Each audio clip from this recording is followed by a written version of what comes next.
Former South African President Nelson Mandela's condition is said to be critical but stable 4 weeks after his hospitalization for a lung infection.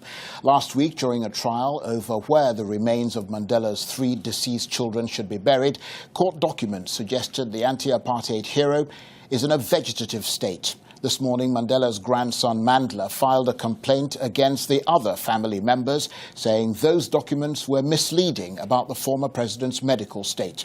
It's a complicated legal case that has transfixed South Africa. Arise News' Tom Walsh reports. The village of Mvezo has been at the centre of a vicious dispute that may ultimately determine where South Africa's first black president is laid to rest. On Sunday, King Zwelibanzi Dalindyebo called for Nelson Mandela's grandson Mandela to be stripped of his title as Chief of Mvezo. The king rules over the Mandela family tribe, the Tembu. He's accused Mandela of disgracing his family after the grandson's televised tirade against his relatives and the king. Mandela dismissed the king's comments, saying the tribal chief is delusional.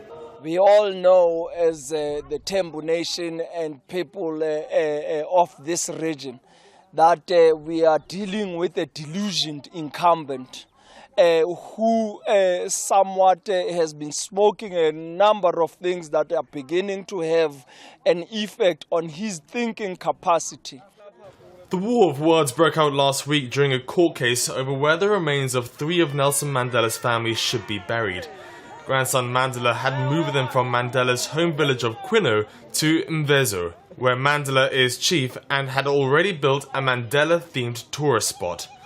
Mandela's family members won the court challenge and a judge ordered the remains to be dug up and reburied in Quino.